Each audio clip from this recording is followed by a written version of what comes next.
2022학년도 서울 크리스천중고등학교 입학설명회를 시작하겠습니다. 인사드리겠습니다. 서울 크리스천중고등학교 본부장인 강재훈입니다.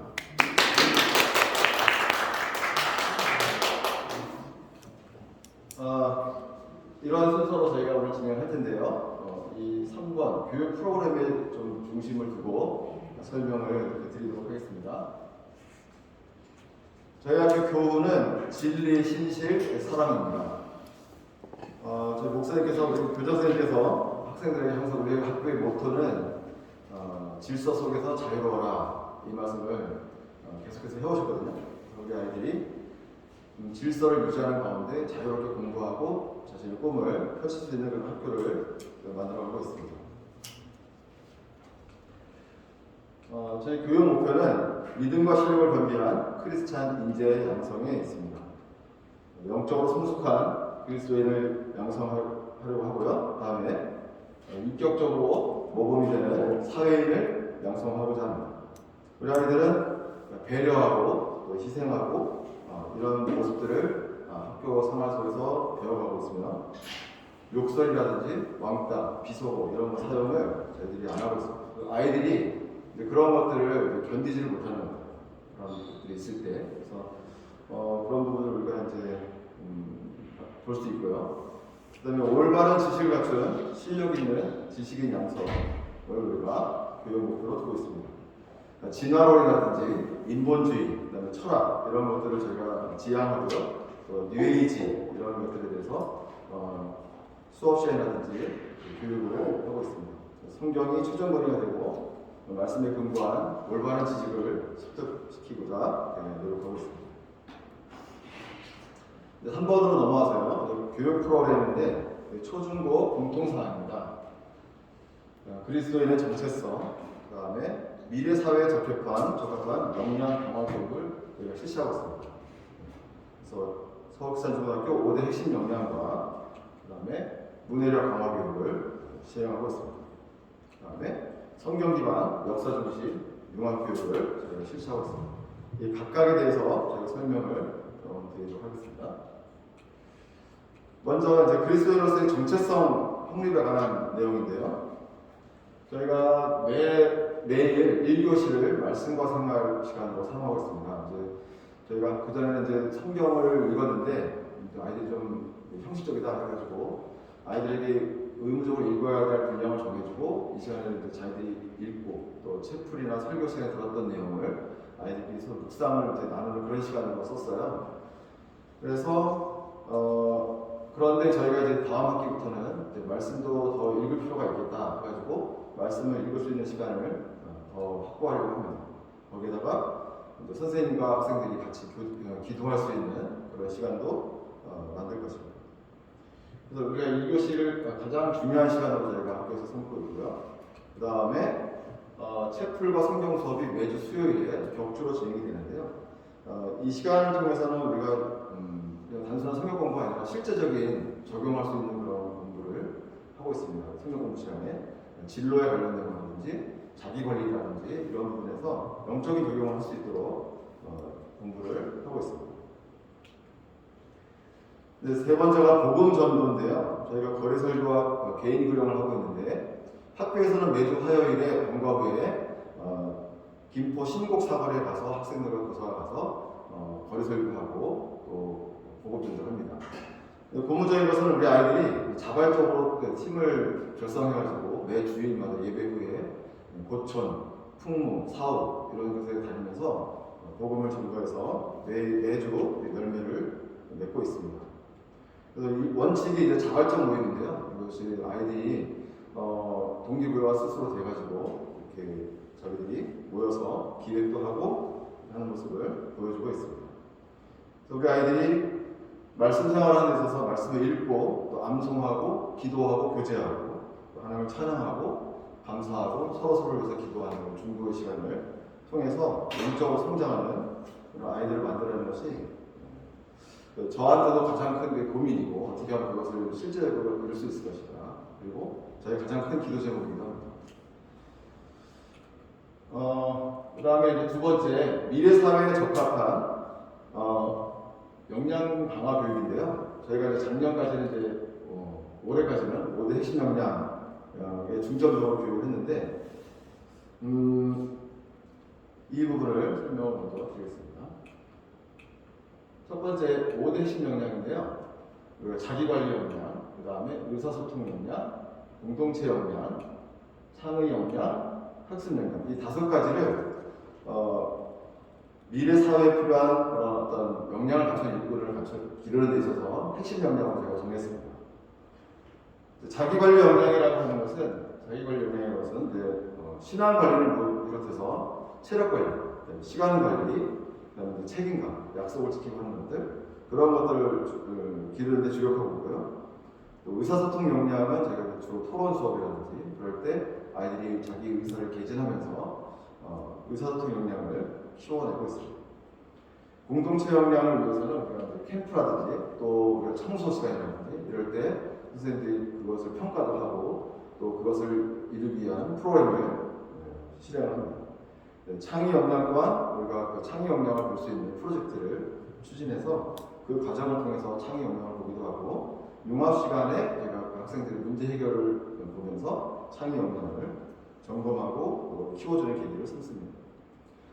학습 역량은 저희가 이제 학습 코칭을 통해서 이 평생교육 시대에 공부하는 사람에서 공부가 되는 사람을 만든다는 그런 생각을 가지고 저희가 임하고 있고요. 전체적으로 봤을 때 저희가 하고 있는 이 역량 강화 교육은 읽고 쓰고 말하기 교육입니다. 그래서 그것은 이제 생각하는 힘을 길러준다는 그런 교육인데요. 거기에 하나 더 추가해서 이제 읽고 쓰고 말하고 그리기 교육 이렇게 해서 저희가 궁극적으로 추구하는 것은 이제 공부가 되는 사람에 초점을 두고 있습니다. 보통 부모님들은 아이가 공부하는 줄 알죠. 그래서 공부하는 것에서 대부분 부모님은 아마 만족하실 거예요. 하지만 이제 그 아이가 진짜 공부를 하고 있지만 공부가 되고 있는지는 또 별개의 문제이기 때문에 공부가 되는 아이로 키우는 것이 무엇보다 중요하겠다. 그런 부분에서 교육을 하고 있습니다. 두 번째가 문해력 강화 교육인데요. 요거는 조금 안내해드린 것처럼 왜 문해력인가라는 주제를 잠깐 말씀을 드릴 필요가 있어서 설명을 좀 드리려고 합니다. 이 문해력에 대한 설명이 우리 학교 교육 프로그램을 이해하는 데 도움이 되기 때문에 그 부분을 좀 따로 띄어서 설명을 드리도록 하겠습니다. 사실은 저희가 이 문해력에 대한 필요성을 지난 학기부터 좀 감지하기 시작했어요. 근데 저희가 나름대로 독서교육을 중점적으로 시행해왔는데 그게 잘 결실맺지 못하는 부분이 왜일까를 고민을 많이 했었는데 그 독서교육이 어느 학교나 참 이게 가장 큰 숙제거든요. 사실 아이들을 어떻게 하면 책을 읽히게 할 것이냐, 또 그 읽은 책을 가지고 또 성과에 연결시킬 것이냐. 물론 잘하고 있는 학교들도 있어요. 사례도 많고. 이거 실제적으로 적용할 때 상당히 어려운 부분이 있는데 학생들을 이렇게 개인적으로 지도하다 보니까 선생님들이 이제 붙어서 지도를 하다 보니까 이런 경우도 있어요. 똑같은 채점을 하는 데 있어서 틀린 것을 보고도 어디가 틀렸는지 발견을 못하는 거예요. 다 틀린 그림 못 찾는 것처럼, 다른 그림 못 찾기처럼 자기가 쓴 답을 가지고 채점할 때 그거를 적용을 못하더라는 거죠. 그래서 어떤 하나의 어떤 특수한 상황이라고 생각했는데 그것이 많은 아이들에서 그런 모습이 나타나서 이제 아이들의 읽기 능력에 대해서 우리가 의심을 하기 시작한 거거든요. 아이들이 책을 안 읽는 것이 아니라 책을 못 읽고 있었던 거죠. 책을 읽어야 토론이 원활하게 진행될 텐데 그런 부분이 잘 안 됐던 거예요. 그러니까 또 이게 악순환의 반복이 될 수밖에 없었는데 그래서 문해력에 대해서 저희가 조금 관심을 가지고 이제 집중할 때 이런 좋은 자료를 저희가 찾게 되었습니다. 오늘 설명드릴 내용은 당신의 문해력이라고 하는 책에서 주요 정보들을 제가 발췌했는데요. EBS에서 당신의 문해력이라는 프로그램을 진행하고 있습니다. 그리고 EBS 교육 플러스에서 배움의 기초 문해력, 그 다음에 학습의 열쇠 문해력, 이 세 개의 프로그램을 선생님들이 이제 방학 동안에 이 자료를 가지고 심도 있는 논의를 해가지고 어떻게 하면 우리가 문해력을 키울 것인가에서 고민을 많이 했습니다. 그래서 그걸 통해서 저희가 새롭게 알게 된 내용과 또 시행했던 것들, 또 필요성에 대해서 잠깐 언급을 해드리고자 합니다. 보통 문해력이라고 하면은 사전적 정의는 현대사회에서 일상생활을 해나가는 데 필요한 글을 읽고 이해하는 최소한의 능력이라고 되어 있습니다. 그러니까 뭐냐면 일상생활을 하는 데 있어서 필요한 글이라고 하는 거죠. 그냥 글자를 아는 거하고는 좀 별개라고 생각하시면 좋을 것 같아요. 여기 이제 몇 가지 질문이 있는데요. 한번 보세요. 사흘, 금이, 글피, 5인 이상 집합금지. 오늘 오신 분들은 뭐 다 아시겠죠? 네, 아시죠? 근데 2020년 작년이죠. 작년 8월 17일에 8월 15일이 토요일이었기 때문에 대체 공휴일이 됐어요. 임시 공휴일로. 근데 그때 검색어 중에 1위를 차지한 것이 사흘이라고 하는 단어였어요. 사람들이 사흘을 4일로 생각합니다. 이게 낭패를 보고 싶잖아요. 사흘 쉰다 그랬는데 사흘이 지났는데도 안 와요. 왜 안 와요? 4일이라면서. 금일도 마찬가지인데 금일을 금요일로 생각하는 거예요. 그래서 미팅을 약속을 잡아서 금일 몇 시에 만나자 했는데 안 나타나는 거예요. 왜 안 오냐? 금요일이라면서 왜 오늘 그러냐? 적반하장식으로 나오더라는 거죠. 글피 뭐 이거 학생들은 이런 말 잘 안 쓰죠, 그죠? 5인 이상 집합금지, 요즘 잘 나오는 말이잖아요. 그러면 6인부터 세기 시작하는 거예요. 그러니까 이상, 미만, 초과, 이하를 구분을 못 하더라는 거죠. 이게 학생들만의 이야기가 아니고 성인들의 이야기거든요. 그러면 이제 왜 그런 문제가 생기는가 하는 것이죠. 왜 문제가? 첫째로 사회적, 경제적 활동 및 일상적인 삶을 위한 필수 역량이라는 것이죠. 그러니까 예를 들어서 공지문이라든지 설명서, 계약서, 공문서. 2020년에 성인 남녀 883명을 대상으로 조사했는데 대부분의 성인 문해력 테스트에서 기준점 밑을 맞았는데 11문제를 15분 동안 푸는 문제에서 저도 풀어봤거든요. 정답률이 55%였다. 근데 쉽지 않더라고요, 그게. 그래서 복약 설명서라든지 주택 임대차 계약서라든지 이런 것들을 작성하는데 사람들이 어려움을 겪고 있다는 것이 있습니다. 몇 가지 수치를 보여드리겠습니다. 78%. 이것은 1945년에 미 분정마에서 우리나라 문맹률을 조사했을 때 78%가 문맹률이었어요. 글자 아는 사람이 거의 없는 거죠. 이것은 1966년에 다시 문맹률을 조사했을 때 1%를 떨어져요. 한국 사람 대단하죠, 사실. 교육열이 엄청나요. 그런데 의미 있는 숫자가 나오네요. 이것은 좀 오래되긴 했는데요. 2001년 한 조사기관에서 실질 문맹률을 조사를 했어요. 그때 나타난 실질 문맹률이 75%에 달합니다. 전 국민의 4분의 3이 저 통계에 따르면 실질 문맹률, 아까 말씀드렸죠. 문해율이라고도 하거든요. 이 실질 문맹률을. 그러니까 공문서를 읽고 하는데 어려움을 겪고 있더라는 거죠. 근데 전문가들은 비록 옛날 자료이긴 하지만 그렇게 나아지지 않았을 것이다. 이렇게 관측하고 있어요. 물론 지금도 문맹률은 아직 1%대예요. 저희 나라가. 글자는 다 알아요. 근데 그 의미를 모른다는 거죠. 제가 작년에도 한번 말씀드린 것 같은데 우리나라가 20대까지는 학습 능력이 세계 1위입니다. 2위가 일본이에요. 그런데 50대 학습 능력은 우리나라가 최하위권이에요. 50대 학습 능력 1위가 일본이에요. 그러니까 대학 입시 이후로는 공부를 안 한다는 소리거든요.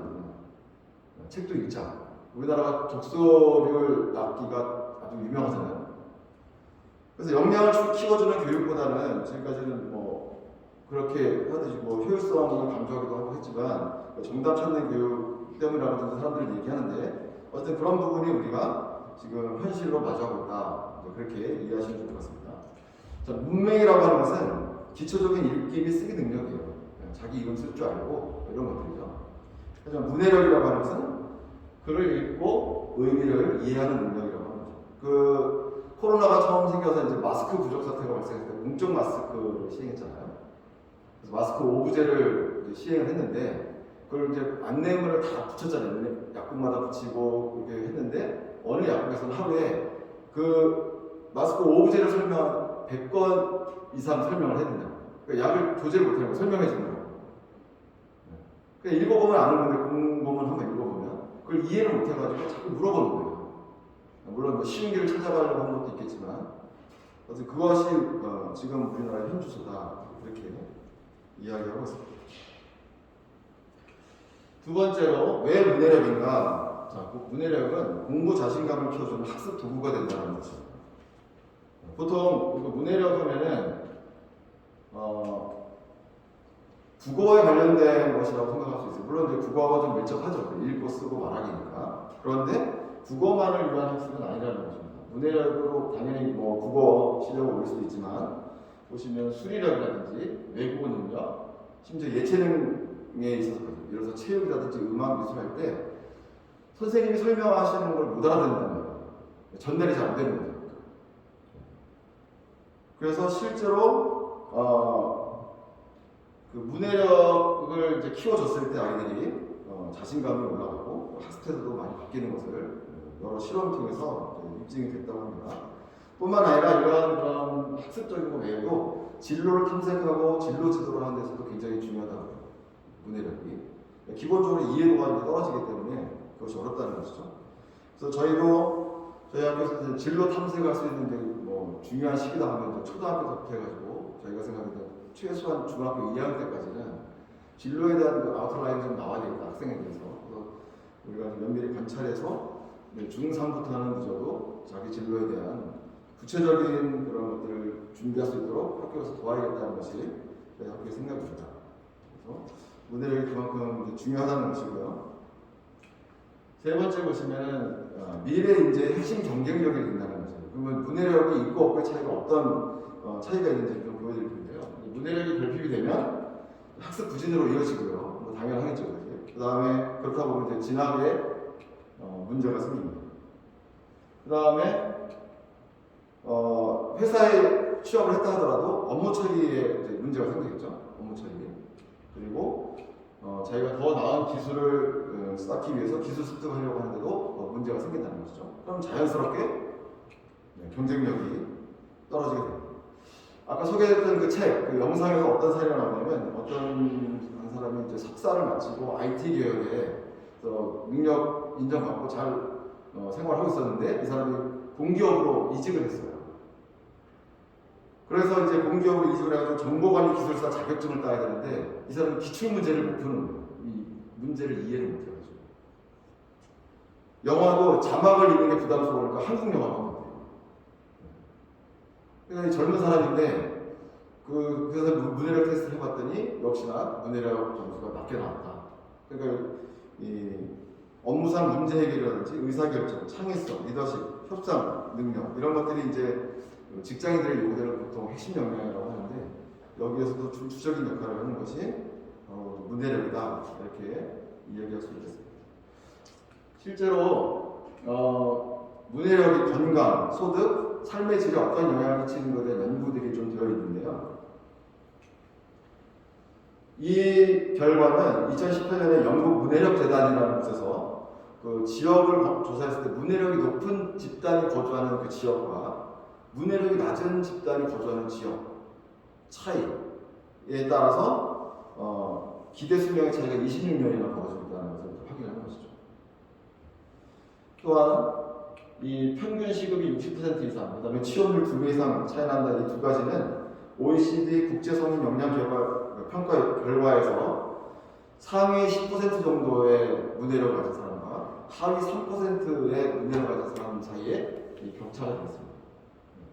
그러니까 실질적으로 이런 경쟁력에서 차이가 많이 납니다. 어떤 사람들은 그 책에서도 얘기했지만 심지어는 문해력이 이제 앞으로 권력이다 이렇게까지 이야기하고 있거든요. 그래서 그런 부분에서 우리가 조금 더 다른 시각으로 접근할 필요가 있다 이렇게 생각이 됩니다.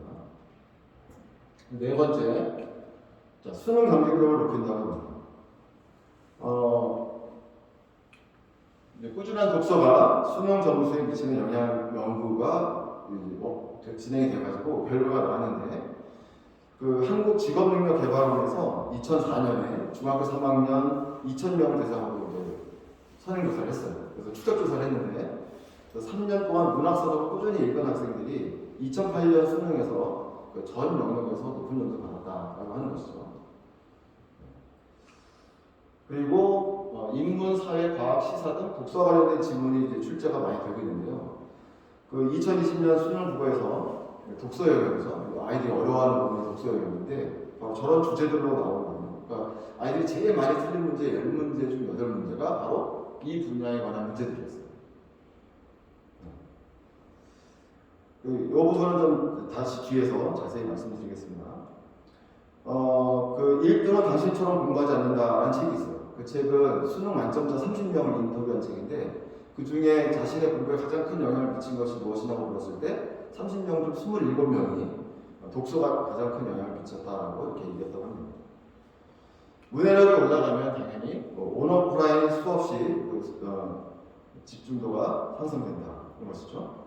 그 다음에 문제를 읽고 이해하고 추론하고 판단할 수 있는 능력이 당연히 향상되겠죠. 이것은 당연히 이제 국어에만 국한된 것이 아니라 수학은 물론이고 탐구 영역 다 모두 해당된다고 할 수 있습니다.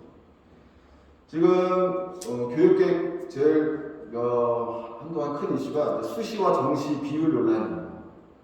수시 비율을 뭐 60%로 하냐 70%로 하냐 정시 비율을 늘리냐 마냐를 가지고 아주 치열한 공방이 벌어지고 있는데요. 2028년도 수능은 이미 변화가 예고되어 있습니다. 지금 현재 초등학교 6학년 학생들이 치르게 될 수능에서는 지금 어쨌든 수시와 정시, 특히 학종 논란이 계속되고 있는 상황에서 개편이 불가피한 상황이거든요. 지금 제가 봤을 때는 저뿐만이 아니라 교육에서 이제 큰 이슈니까요, 그렇지? 2028년 몇 가지 안들이 지금 예고가 되어 있는데 가장 지금 유력한 것이 서술 문술형 수능입니다. 실제로 강남에서 학원들이 벌써 이제 좀 갖춰가고 있고 그런 변화를 꾀하고 있고요.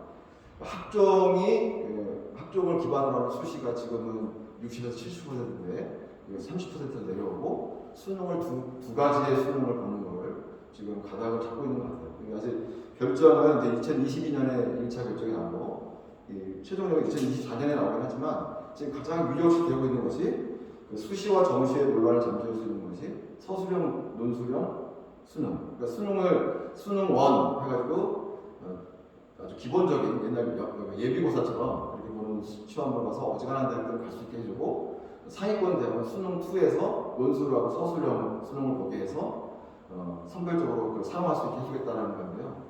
뭐 제도는 언제나 그렇듯이 바뀌어도 거기서 거기긴 한데 중요한 것은 이제 그런 변화가 불가피하다라고 하는 것을 우리가 좀 미리 인지할 필요가 있을 것 같습니다.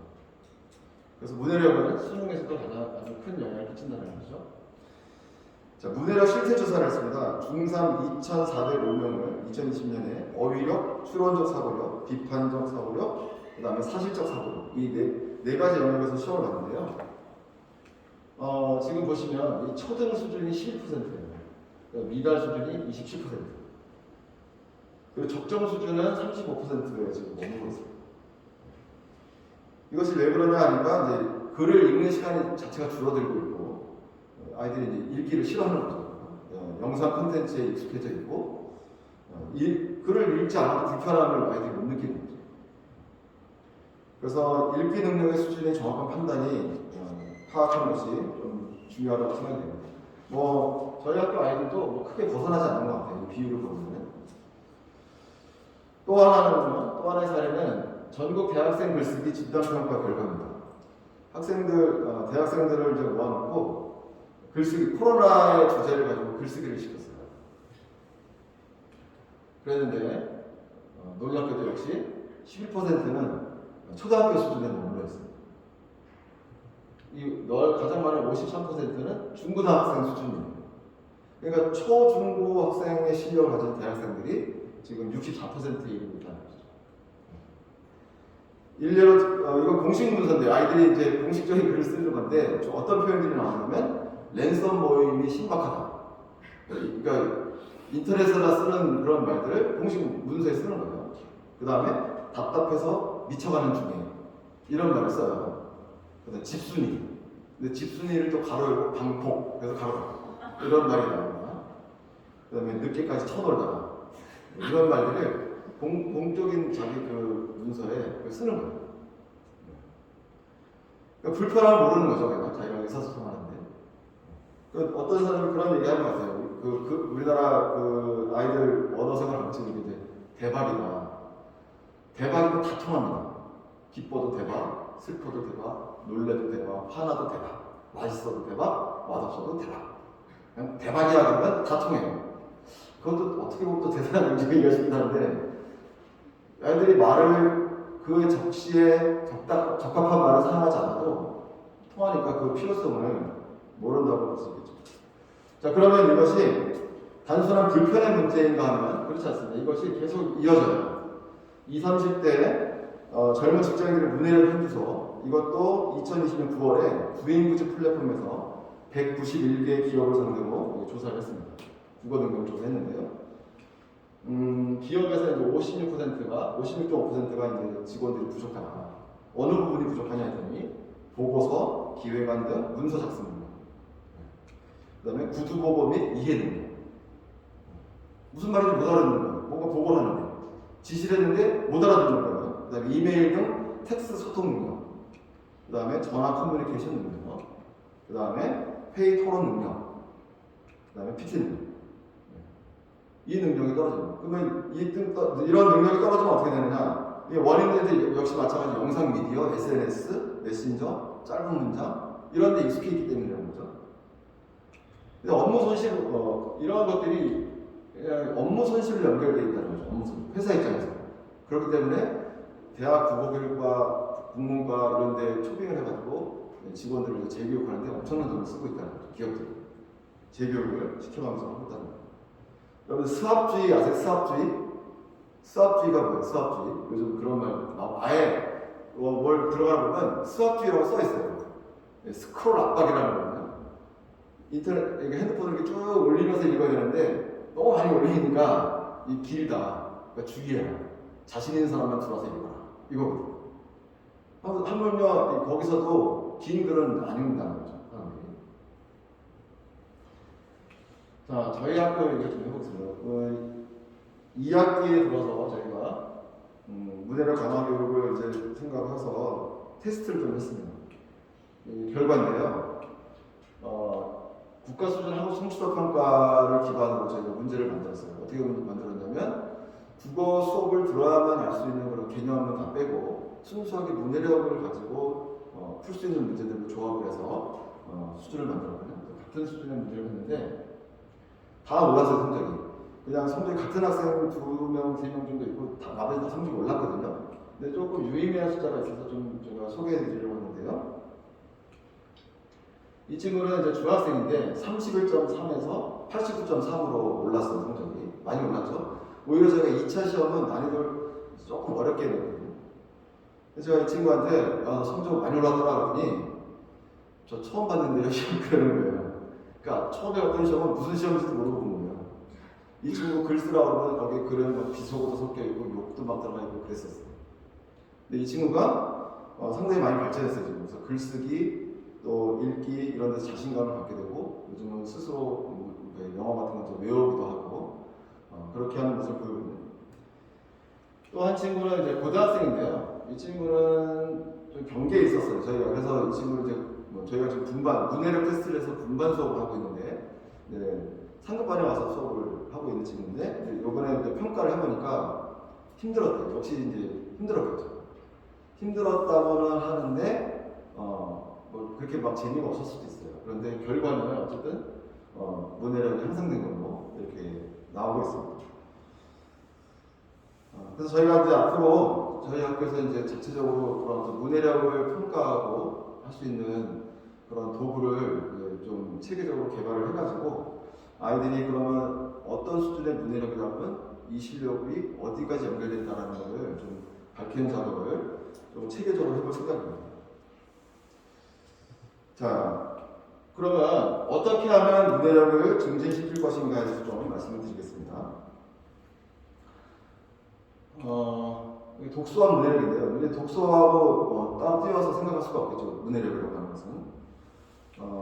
1차적으로 독서 습관 형성이 되게 중요합니다. 이건 뭐 어떻게 강제할 수도 없는 거고, 사실 백약이 무효한 그런 것일 수 있거든요. 그 다음에 독서를 형성을 위한 생활습 프로그램 개발, 그 다음에 학습 연계 독서 지도, 그 다음에 적절한 보상과 동기부여. 사실, 저희 교장선생님께서는 오전에는 공부하고 오후에는 독서하라. 이 말씀을 저에게 여러 번 하셨어요. 근데 그것을 이제 구현하려고 저도 이제 애를 많이 썼는데 독서에 이제 나름대로 비중을 뒀단 말이죠. 근데 저 교장 선생님께서는 저한테 뭐라고 말씀하셨냐면 1년에 100권 이렇게 된다. 그 말씀하셨어요. 그래서 그때마다 제가 1년에 100권 어려운데요. 이제 그랬는데 이 문해력에 대해서 좀 공부하고 아이들한테 적용시키면서 이제 조금 그 마음을 제가 이제 좀 이해하게 되는 거 아닌가 싶습니다. 그래서 저희가 기준을 정했어요. 독서에 대해서. 이번에 독서에 대한 기준을 정하면서 한 권을 200페이지라고 했을 때 저희가 1년에 50권, 그리고 권장입니다. 그래서 1000페이지거든요. 저희가 이제 지금 책을 페이지별로 저희가 점검을 하거든요. 그리고 200페이지 기준 100권을 1년에 읽으면 2만 페이지인데 2만 페이지는 저희가 이제 보상을 하겠다. 그걸 목표로 삼고 있습니다. 영어의 경우는 지금 그래서 꾸준히 저희가 10,000페이지를 목표로 하고 있는데 그게 쉽지 않습니다. 10,000페이지 읽기 학생들이. 그래서 다독과 정독을 어떻게 조화롭게 시켜나갈 것이냐 그거에 대해서 저희가 좀 고민하고 있고요. 또 나름 기준을 만들어서 시행을 하고 있습니다. 두 번째가 이제 독서력 향상을 위한 생활습 프로그램인데 저희가 올해 이번 학기에 독서 캠프를 2번 진행했는데요. 앞으로도 분기에 1회 정도는 저희가 진행할 생각을 하고 있습니다. 강화연수원에서 저희가 진행을 하는데 아이들이 너무 좋아합니다. 이 시간이. 그래서 힐링하는 시간. 제가 처음에 독서 캠프 할 때는 제가 생각했던 것보다 좋은 성과를 냈던 것 같아요. 아이들이 그날 가서 책을 굉장히 열심히 읽고 많이 읽고 그렇게 돌아왔는데요. 아이들은 힐링 캠프라고 얘기를 하는데 더 활성화될 수 있었으면 좋겠다는 생각이 들었습니다. 또 하나는 뭐냐면 저희가 도서관에 가서 방문해서 도서관 직접 책을 빌려오고 도서관에서 책을 읽고 그 다음에 중고 서점이나 이런 서점에 저희가 방문해서 학생들이 읽고 싶은 책을 고르게 합니다. 근데 그것이 아이들한테 되게 좋은 동기부여가 됐던 것 같아요. 저희가 생각했던 것보다. 그런 활동들을 통해서 아이들이 책과 친숙해질 수 있도록 이렇게 하고 있습니다. 여기서 영어 잠깐 말씀드린 영어 10,000페이지라고 말씀드렸는데 저희는 이제 영어는 읽기 중심이거든요. 이제 많이 읽혀서 거기서 다른 쪽으로 이제 영역을 파장시키려고 하는 건데 단순히 읽기만 하는 건 아니고요. 거기서 나오는 어휘, 그 다음에 어법, 선생님들이 다 개별적으로 지도해 주셔가지고 일정 수준에 도달하게 이렇게 만들고 있고요. 사실 읽기가 돼야 그 다음에 말하기, 더 나아가서 쓰기까지 이렇게 되는 것이기 때문에 영어에 대해서는 따로 저희가 좀 자세하게 설명을 드릴 기회가 좀 있을 것 같습니다. 이렇게 독서를 통해서 문해력을 향상시키는 그런 것들을 저희가 하고 있고요. 지금 보시면은 독서일과 게시판을 운영하고 있습니다. 교실 3, 2층에 교실 3에 가보시면 여기 이제 레이싱 할 수 있게 붙여놨는데 이게 한글이고 이게 영어예요. 영어 확실히 어렵죠, 그죠? 네, 어렵습니다. 학생들이 열심히 읽고 있어요, 지금 이거. 눈에는 아직 안 띄어서 그렇지만. 그런데 이거 동기부여를 하고 나서 아이들이 또 독서 캠프 하고 나면서 엄청 지금 속도를 내고 있어요. 근데 아이들이 지금 스스로 놀라고 있습니다. 내가 이렇게 책을 많이 읽을 수 있구나 하는 거에서 스스로 놀라고 있어요. 그래서 시너지가 되는 것 같아요. 서로. 그래서 책을 서로 빌려주기도 하고 추천하기도 하고 또 자연스럽게 책에 대해서 이야기하는 그런 분위기가 형성되고 있습니다. 그래서 나도 많이 읽을 수 있구나 하는 것들, 또 실질적으로 책이 주는 어떤 그런 즐거움, 독서 알아가는 그런 즐거움 이런 것들을 아이들이 스스로 배워가고 있는 것 같습니다. 자, 그래서 두 번째는 이제 어휘력이에요. 독서로 그러면 문해력이 다 해결되느냐? 그건 또 아니거든요. 그래서 독서가 매우 중요하지만 어휘력과는 조금 다른 결을 가지고 있어서 다른 각도로 접근해야 하는데요. 마찬가지로 중학교 3학년 어휘력 진단평가를 했는데요. 지금 0점에서 43점, 44점에서 87점, 88점에서 100점 이 세 개로 구분을 했는데 지금 이렇게 11%가 0점에서 43점, 80%가 44점에서 81점인데 이게 어떤 의미냐면 11%는 교과서 내용을 파악할 수가 없어요. 네. 11% 학생들은요. 두 번째로 이 80% 학생들은 전반적인 내용만 이해한다고 해요. 교과서를 읽었을 때. 세부 내용까지 파악이 가능한 학생은 비록 9%밖에 안 됩니다. 그런데 문제가 뭐냐면 이 91%의 학생은 도움이 없이는 교과서의 내용을 이해할 수 없다라는 거죠. 단순히 그냥 교과서만 읽는다고 되는 게 아니라는 거죠. 그래서 여기서 제시하고 있는 것은 뭐냐면 이제 학습 도구어라고 해요. 우리가 개념어라고 하는 것이죠. 우리가 뭐 문학작품 읽는다고 학습 도구어가 나오진 않잖아요. 그렇기 때문에 그런 기준은 교과서가 되어야 된다. 이렇게 생각하고 이 다독과 더불어서 정독을 하는데 또 정독을 하는 도구는 우리가 교과서를 기준으로 삼고 있습니다. 그래서 교과서에서 그런 어떤 학습 도구, 예를 들어서 나누다라고 하는 개념을 설명하는 것은 구분, 분류, 분석, 구별 다 나누다는 의미지만 그 의미는 조금 다르거든요. 그런 것들을 아는 것이 정확하게 아는 것이 이제 학습 도구라고 할 수 있고요. 또 하나 문제는 뭐냐면 한자어예요. 한자. 우리나라 말의 70%가 한자어이기 때문에 한자어를 이해하지 못하고는 사실 정확한 문맥을 이해할 수 없거든요. 그래서 한자 교육이 굉장히 중요한데 그래서 어휘력 향상을 시키는 것이 매우 중요하다 하는 것이고요. 그래서 이제 보시면은 학습 도구어가 어떤 것인지 이해를 해야 하고 그 다음에 중3, 국어, 사회, 과학 이 세 과목에서만 나오는 학습 도구어가 2440개라고 합니다. 그걸 다 알아야 그 의미를 안다는 거죠. 그 다음에 어휘력 향상은 어쩔 수 없이 개별 학습 지도로 들어가요. 우리 아이가 책을 읽을 때 모르는 어휘를 찾고 그것이 잘 이해가 되는지 점검하고 그런 작업이 계속 돼야 되는데 아이들마다 다 수준이 다르기 때문에 이것들이 이제 선생님들이 개별 학습을 해야 된다는 것이고요. 그 다음에 교과서를 활용하면 아까 말씀드렸듯이 학습 도구 학습이 돼야 됩니다. 그래서 교과서가 기준이 되는 것이고요. 국어 시험 같은 경우 아까 말씀드렸듯이 다양한 분야가 나오는데 실제로 그 분야 전문가가 아니면 풀기 어려운 문제들이 나와요. 상당히 어렵거든요. 그러면 왜 그런 문제가 생기냐면 결국 그 학습 도구, 개념은 배경 지식이 없기 때문에 그걸 해결하는 건데 지금의 어떤 시대입니까? 교과서가 아주 철저하게 무시되고 있는 시대예요. 참고서, 그 다음에 인강, 강사들이 대우받고 사는. 근데 우리가 다시 교과서에서부터 개념어들을 정리해 나가야 되겠다. 이 수업은 이제 제가 진행했던 수업인데 이번 학기에 지금 2학기 상반기에는 제가 이제 과학책을 가지고 있었고 하반기에는 제가 이 중학사회 개념 어휘 전학년인데요. 이거는 이제 한자어로 되어 있어요. 그래서 지금 보시면 제가 이 툴을 만들어서 어떻게 했냐면 사회자가 들어가 있는 모든 단어를 다 먼저 취합해서 이렇게 연습을 시킵니다. 한자로. 그 다음에 뜻을 이제 저희가 보는 거예요. 이 개념 자체가 이제 검정고시도 나오고 하니까 이렇게 해서 이제 이거 시험을 보는 거예요.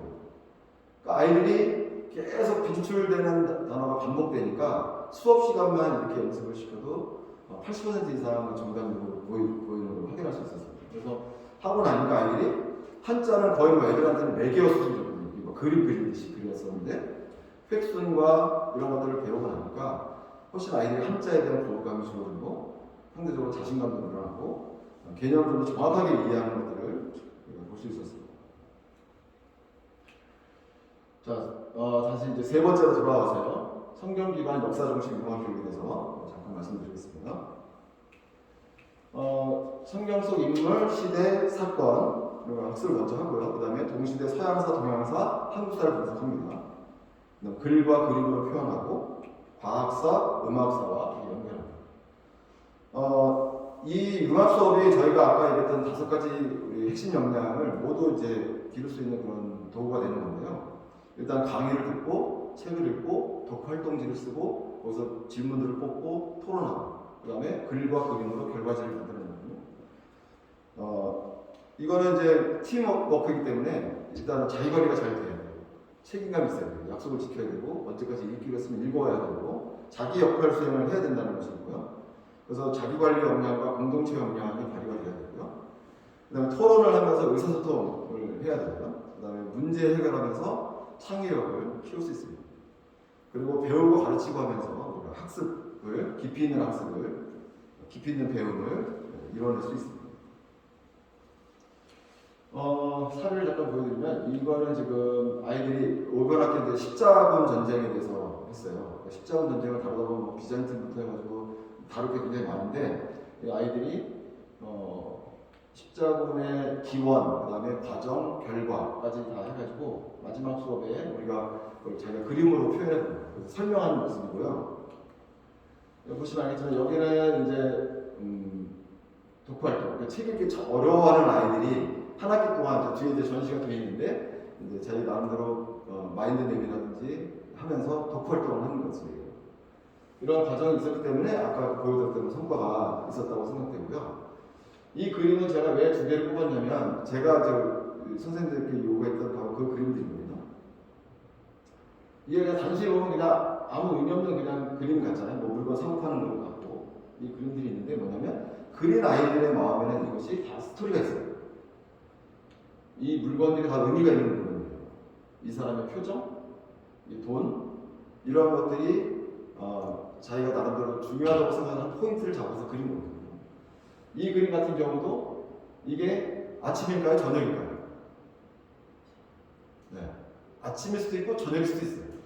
이거는 이제 이 친구는 십자군의 어떤 긍정적인 부분을 그린 거예요. 교육을 하고 하는 부분을 그리면서 긍정적으로 생각할 수도 있고 부정적으로 생각할 수도 있구나라는 거를 아침일 수도 있고 저녁일 수도 있다 이렇게 표현했다고 얘기하더라고요. 그러니까 단순한 그림 같지만 거기에는 의미가 들어야 되는 스토리가 있고 지금 이게 A4 사이즈인데요. 이것이 이제 한 학기 1년이 지나면 A3가 되고 그 다음에 전지가 되고 그래서 졸업할 때는 그림들을 하나 해서 자기가 배웠던 것들을 그림 한 장으로 집약할 수 있는 그런 역량을 키우려고 하고 있습니다.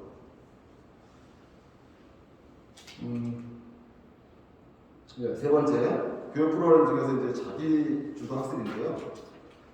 저희가 자체적으로 스터디 플래너를 만들어서 학생들이 쓰게 하고 있는 거예요. 여기 보시면은 이제 중학교 2, 3학년 아이들 잘 쓰는 아이들 걸 모은 거예요. 보면 여기 계획이 있어요. 하루 계획이 있고, 그 다음에 실행이 있고, 그다음에 밑에 보시면 평가가 있습니다. 자기 평가가 하는 거죠. 그래서 자기가 시간 관리를 어떻게 하고 있는지 반드시 점검하게 하고 있어요. 그래서 어떤 부분에 자기가 시간 낭비가 있었는지 효율적으로 사용하지 못했는지 반드시 평가해서 다음 계획 세울 때는 그것들을 수정해 나가는 작업을 할 수 있도록 선생님들이 이거를 관리를 하고 있습니다. 그래서 이제 중학생들인데 이렇게 아마 계속 지속한다 그러면은 자기 관리를 통해서 자기의 어떤 역량을 강화시킬 수 있다 그렇게 생각하고 있고요. 사실 자기학습에서 생명은 이제 메타인지라고 하는 것이거든요. 메타인지라고 하는 것은 자신의 위치를 정확히 아는 거죠. 내가 지금 현재 위치가 어딘지. 그 다음에 뭐냐면 다음 단계로 올라서기 위해서 내가 뭘 해야 될지 그걸 아는 것이거든요. 근데 대부분 아이들은 그걸 잘 모릅니다. 자기 위치도 잘 모르고 어떻게 될지 잘 몰라요. 그래서 그런 부분을 아이들에게 학습 코칭을 통해서 잘 찾을 수 있도록 그러니까 예를 들어서 지금 중학교 수학 같은 경우 이제 한 학기 해보니까 아이들이 이제 자기 자리를 찾아와요. 예를 들어서 어떤 애들은 진도가 빨라서 중3을 하고 있었는데 몇 번의 평가와 통해서 다시 중2로 내려온다든지 자기 자리를 찾아가는 과정이 반드시 필요하거든요. 이제 그러면 거기서부터는 계속 성장이 일어나는 거죠. 그래서 그러한 과정을 저희가 학습 코칭을 통해서 해나갑니다. 이 부분이 이제 수업 시간에 개별주도. 아침에 아이들 플래너를 걷어서 담임 선생님들이 검사를 해주시고 약간 좀 강제성이 있습니다. 중학생들은. 그리고 돌아가면서 아이들 진도를 파악하고 부족한 부분을 채워주면서 자기 수준에 맞는 자기 진도를 나갈 수 있도록 지도하고 있습니다. 저희가 이제 진도표를 작성하게 되어 있는데요. 사실은 이게 지금 고1 과학인데 저희가 고1 과학은 그 창조론에 기반한 과학책을 보고 있습니다. 일반 과학과 자연 과학이라고 두 권 책을 저희가 보고 있는데 이거는 지금 진도표를 나오고 아이들을 선생님이 관리해 주셔가지고 교재를 정해줘요. 그러면 어디까지 진도가 나가는지를 이렇게 체크를 해줍니다.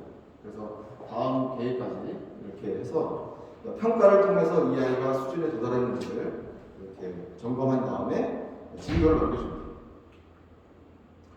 저희가 이제 평가인데요. 평가 방식은 이제 관찰평가, 초등학교의 경우는 과정평가, 단원평가 이렇게 실시하고 있습니다. 그래서 우리 아이가 열심히 하는 과정이 잘 되고 있는지 또 평가, 결과가 비록 안 좋았다 하더라도 그 다음에 매 단원이 끝날 때마다 단원평가 시행하고 있고요. 중고등학교 같은 경우는 이제 자기평가가 들어가고요. 이제 뒤에 소개하겠지만 독립평가가 들어갑니다. 지난 우리가 올해는 이제 진단평가라고 해서 주간평가만 시행해 왔는데, 진단평가하고 진급평가만 시행해 왔는데, 이제 월말평가도 저희가 학생 진도에 맞춰서 시험을 좀 보려고 하고 있고요. 진급평가는 이 아이가 책을 넘어갈 때, 지금 2학년 책을 3학년 책을 넘어갈 때 그것이 적절한가를 평가를 통해서 미달이다 보면 다시 공부를 할 수 있도록 그렇게 하고 있습니다. 그 진도를 그냥 무분별하게 나가지 않도록 그렇게 평가를 하고 있습니다.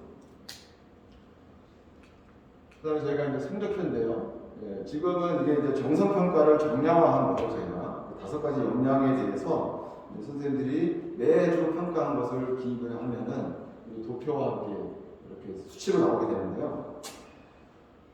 사실은 이제 그 학부모와 이제 소통 문제가 있는데요. 그런 부분을 좀 원활하게 더 하기 위해서 제가 이제 이것들을 지면으로 지금은 나오고 있는데, 앞으로는 이제 온라인화 해가지고 그 학부모님은 언제든지 자기 자녀의 그런 성적, 그다음에 여기에 연결된 포트폴리오를 통해서 활동, 결과물 이것들을 열람하실 수 있도록 이렇게 지금 시스템을 준비 중에 있습니다.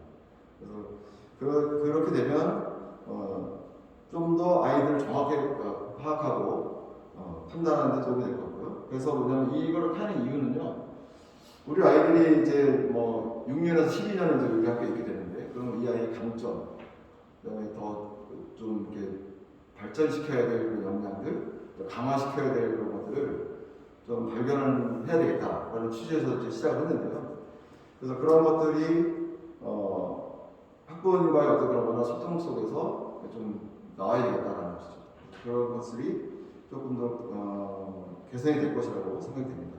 그래서 지금 아이들이 활동한 것 결과물을 다 지금 모으고 있는데요. 그것을 이제 저희가 온라인으로 만들 그런 계획을 갖고 있습니다. 사실은 이게 원활대로 이제 컨텐츠가 먼저 확보가 되어야 되거든요. 시스템이 안정이 되고, 그래야 우리가 이제 그것을 온라인으로 올릴 수 있는데, 지금 그 기술적인 부분도 협의 중에 있습니다. 올해 안에 내년 상반기 중에는 될 수 있도록 이렇게 노력을 해보겠습니다.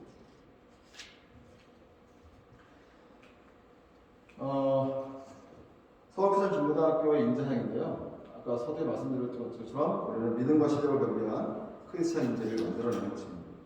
그것은 성경적 가치관을 지닌 능동적이고 창의적인 인재를 만들어내는 것입니다. 저희가 문해력에 대해서 긴 시간 말씀드렸는데요.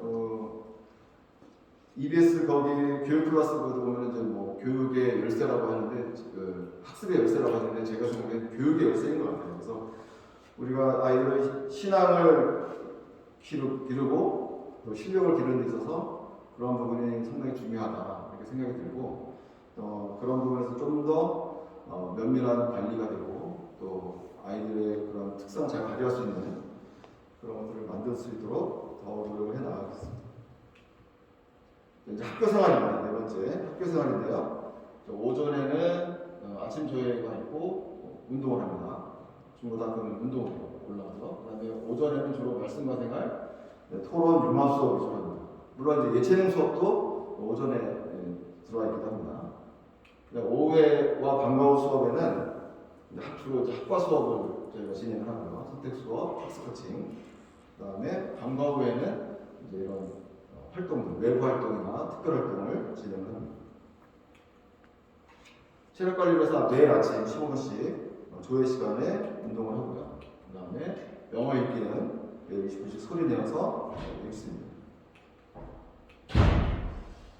저희가 이제 말하기 교육에서 이제 10분 스피치를 진행하는 나의 꿈 너의 꿈을 진행하는데요. 이제 초등학생은 쇼멘트를 진행하는데,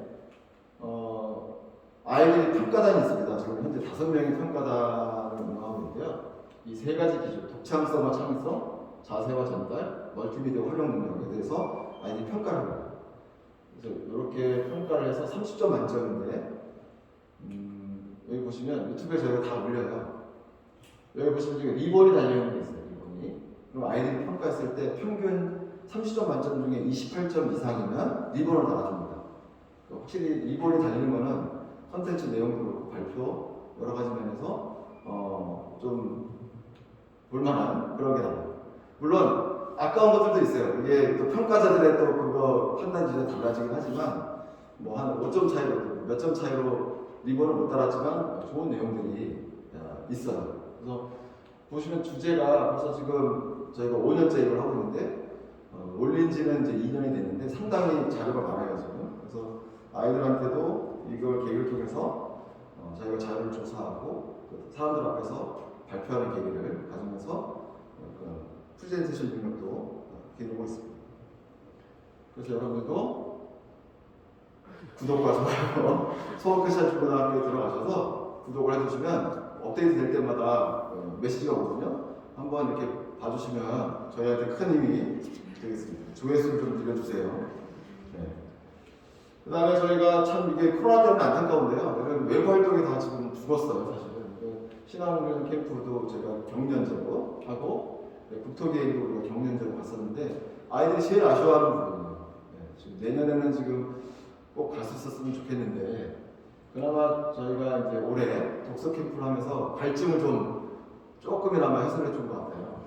여기 2차 독서 캠프 갔을 때는요, 책을 읽고 독후 활동을 하는 거예요. 읽은 걸 가지고 각자 책은 다르지만 거기서 이슈들을 뽑아가지고 하는데 아이들이 이 시간 굉장히 잘해요. 잘 즐기고 다양한 주제들이 얘기가 됩니다. 이 시간은 제가 이제 책 쓰기를 진행했는데요. 그래서 제가 이제 내년에는 책 쓰기 과정을 넣어가지고 고2쯤 되면은 책 한 권을 우리 인쇄소도 있고 출판사도 있으니까 책을 4개가 쓰는 거예요, 아이들. 그래서 실제로 예스24에 납품을 해가지고 팔리는 책을 만드는 걸 목표로 하고 있습니다. 책 쓰기 특강을 했고요. 아이들이 깜짝 놀랐어요. 컨텐츠도 그렇고 아이디어가 너무 좋은 아이디어인 거예요. 정말 조금만 내용만 보완하면 바로 책이 될 수 있는 그런 주제들도 많이 나왔어요. 그래서 제가 기대가 되는 시간이고, 이날은 특별히 이제 이스라엘 관련된 음식 만들어 먹는 날이었어요. 조별로. 그리고 아침 산책하는 그런 시간이었어요.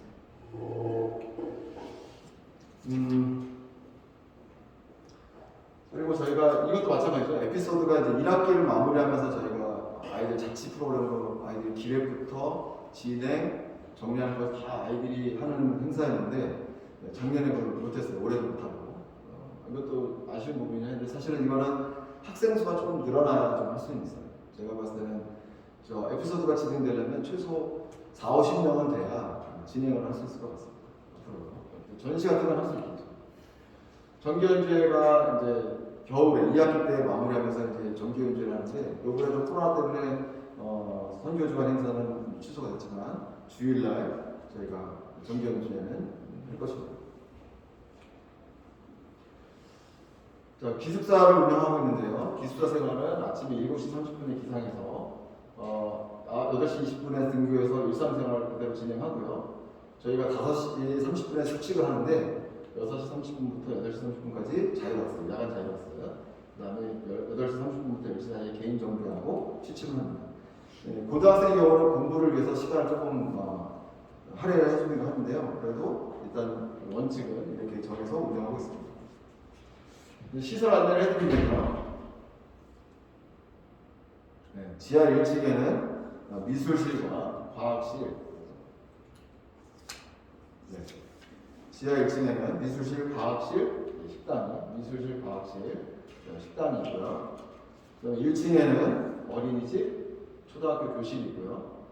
그 다음에 여기 지금 위치가 강당 위치해 있습니다. 그리고 2층에는 로비가 있고요. 2층 교실들, 그 다음에 여기가 이제 도서관이 되겠습니다. 3층에 계획실, 그래서 예배드리고, 그 다음에 3층 밖에, 예배실 밖에 로비가 있는데요. 이 부분도 아이들 되게 좋아해요. 여기서 이제 책 읽고, 휴식 취하고 하는 공간으로 아이들이 되게 좋아하는 공간입니다. 4층에 하늘정원 운동장, 이곳에서 저희가 체육 수업, 아침 운동 여기서 진행을 합니다. 네, 마지막으로 저희가 부설기관 안내해드리고 마치겠습니다. 저희가 자기자습개발연구소라는 부설기관을 두고 거기서 이제 교육 어떤 그런 프로그램을 계속 개발하고 있어요. 그래서 코칭룸을 운영하고 있습니다. 그래서 학생들이 또 학교 일정과는 별도로 여기서 별도의 학습 관리를 받습니다. 그래서 예를 들어서 야간 자율학습 활동이라든지 그다음에 토요일, 공휴일 이럴 때 전담 교사의 상주하에 학습 코칭을 받고 있습니다. 그다음에 교장선생님께서 올해 이제 말씀해 주신 것 중에 하나가 이제 이스라엘과의 협력이에요. 저희가 이제 여러 강사들도 모시고 이렇게 강의도 듣고 접촉을 이제 많이 했었는데요. 이제 앞으로 이쪽 이스라엘과 관련해서 이제 교류를 좀 추진해 보려고 합니다. 그래서 교환 학생이라든지 아니면 거기서 뭐 일정 기간 체류하면서 비전트립을 한다든지 또 거기 이스라엘 관련 기업체하고도 연결해서 우리가 사업적인 부분도 할 수 있는 걸 타진해 보겠어요. 그래서 우리 아이들이 진로의 부분에 있어서도 또 하나의 그런 어떤 경우에서 가능성이 될 수 있도록 저희가 준비를 하고 있습니다. 그래서 올해 이것이 처음 생겼기 때문에 지금 내년에는 좀 더 구체화된 사업이 여기서 나올 것이라고 기대하고 있습니다. 네, 신입생 모집 요강에 대해서 알려드리겠습니다. 네, 입학 자격은 초등학교, 중고등학교 공이 구원받은 그리스도인 가정의 자녀여야 하고요. 네, 성경에 근거한 교육을 원하는 사람이어야 합니다. 그 다음에 본교의 교육과정에 동의하는 학생입니다. 보통 부모님은 아주 간절하게 원하셔서 학생들을 이렇게 끌고 오시는 경우들이 있는데 대부분 그런 경우는 이제 실패합니다. 학생이 그걸 원해야 되죠. 그 다음에 초, 중, 고 1학년 진학 예정자 제출 서류는 아래와 같습니다. 일정을 알려드리면요. 초등학교는 서류 전형은 12월 18일 오늘부터 1월 28일까지 서류 전형을 전형하고 면접과 학력평가는 내년 2월 7일부터 14일까지 일주간 진행을 합니다. 중고등학교는 11월 20일부터 이미 시작을 했고요. 그 다음에 12월 25일까지 서류 전형을 합니다. 그 다음에 면접 및 학력평가는 1월 3일부터 1월 7일까지 한 주간 실시합니다. 네, 저희는 서두에 말씀드렸던 것처럼 정체성 교육이죠. 네, 성경대로 믿는 그리스도인으로서 올바른 성경적 가치관을 갖는 그런 학생들을 기반해서 우리가 양육을 하려고 합니다. 그 위에 그 다음에 자기관리 역량, 의사소통 역량, 그 다음에 공동체 역량, 창의 역량, 학습 역량을 골고루 갖춘 아이들이 그래서 제가 얘기해서 우리 학교의 열매는 무엇이냐면 결국 자발적으로 순종하고 자발적으로 헌신하는 아이라는 것이죠. 그 아이들은 시키는 건 다 합니다. 거리 설교하라고 하고 복음 전하라고 하거든요. 물론 그 아이들 순수한 마음으로 하죠. 그런데 그것이 정말 이 아이들이 자기 인생을 설계하는 데 있어서 자발적으로 내가 하나님 앞에 몸을 바쳐서 그 도구 쓰임을 받겠다고 하는 건 또 별개의 문제인 것 같습니다. 그랬을 때 비로소 우리가 믿음과 신뢰를 견고한 크리스찬 그런 일꾼들을 양성해내는 것이다. 이것이 저희에게 맡겨주신 그 시대적인 사명이 아닌가 저는 이렇게 생각이 들어요. 그래서 그래도 고무적인 것은 우리 학생들 중에 교사가 되겠다 이렇게 이야기하는 애들이 있고요. 네.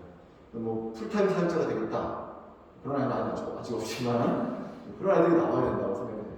그래서 그런 것들이 우리가 연결가 되지 않을까.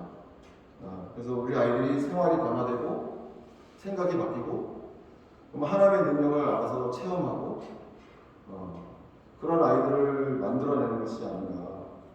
그래서 믿음으로 어려움을 이겨내고 말씀과 기도로 간증이 있는 삶 그런 것들을 할 수 있도록 하는 것에 어떻게 하면 우리가 역량을 좀 집중할 것인가. 그것이 우리가 고민해야 될 거라고 생각되고요. 사실 이제 고3 정도 되면요. 다 알아요, 사실은. 알잖아요. 어느 상황에서 어떤 말을 해야 될지 다 알거든요. 근데 뭐, 사실 중3만 돼도 다 알죠. 그런데 그것이 실천이 안 된다는 게 사실 제일 큰 문제인데. 그래서 우리가 아이들이 답을 아는 아이들이 아니라 그 답을 정말 자기 실행에 녹여내서 정말 그것이 답이 되게 해야 되는 그런 아이들이 됐으면 좋겠다는 것이 저희 학교의 바람입니다. 그래서 우리 아이들을 하나님 손에 맡겨서 하나님을 사랑하고 하나님께 쓰임받는 일꾼들로 양육하기를 원하시는 그런 분들에게는 저희 학교가 최고의 학교다. 저는 이렇게 자부하고 이렇게 자녀들을 보내주시기를 부탁을 드립니다. 네, 그러면 질문은 개별 질문으로 받고 이상 입학 설명을 마치도록 하겠습니다. 감사합니다.